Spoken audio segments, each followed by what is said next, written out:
তাদের উপর হামলাকারী ফয়সাল ও আলমগীর শুক্রবারই ময়মনসিংহের হালুয়াঘাট সীমান্ত দিয়ে দেশ ছেড়ে পালিয়েছে বলে বিশ্বস্ত সূত্র নিশ্চিত করেছে যমুনা নিউজকে। এ বিষয়ে বিস্তারিত জানবো আমাদের সহকর্মী হোসাইন শাহিদের মাধ্যমে। তিনি যুক্ত রয়েছেন সেখান থেকে। শাহিদ, একটু জানতে চাই, সীমান্ত দিয়ে ফয়সাল ও আলমগীরের পালানোর বিষয়ে ঠিক কি তথ্য পেয়েছেন আপনি, এবং যে দুজন মানব পাচারকারী আটক হয়েছে তাদের সংশ্লিষ্টতার বিষয়ে কিছু জানতে পেরেছেন কিনা? ময়মনসিংহে হালুয়াঘাট যে উপজেলাটি রয়েছে সেই উপজেলার ভুটিয়াপাড়া এলাকায় যে সীমান্ত এলাকা রয়েছে সেই সীমান্ত এলাকা দিয়েই এই মোটরসাইকেল আরোহী দুজন তারা পালিয়ে গেছেন।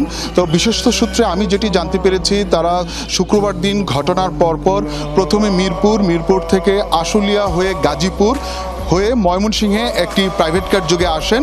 ময়মনসিংহে এসে সেই প্রাইভেট কার পাল্টে ফেলেন অন্য আরেকটি প্রাইভেট কারে। এখান থেকে হালুয়াঘাটের ধারা বাজার যেটি রয়েছে সেই ধারা বাজার পেট্রোল পাম্পের এখানে পৌঁছান এবং সেখান থেকে সেই প্রাইভেট কারটিকে তারা ছেড়ে দেয় এবং সেখানে স্থানীয় একজন ব্যক্তি তাদেরকে মোটরসাইকেলে করে সীমান্ত এলাকায় ভুটিয়াপাড়ায় নিয়ে যায়।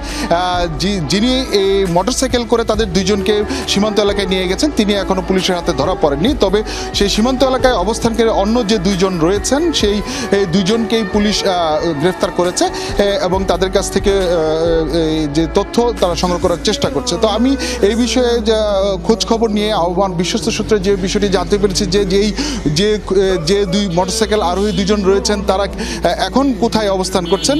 তো একটি সূত্র আমার কাছে দাবি করেছে তাদেরকে যখন ভারতের সীমান্ত পার করে দেয়া হয়, আপনারা হয়তো আমার ছবি দেখতে পাচ্ছেন যে সীমান্ত এলাকার সেই এলাকা দিয়েই পার করে দেওয়া হয়, সেখান থেকে তাদেরকে আরেকজন রিসিভ করে নিয়ে যায় এবং বর্তমানে তারা তোরা এলাকায় থাকতে পারে বলে ধারণা করা হচ্ছে।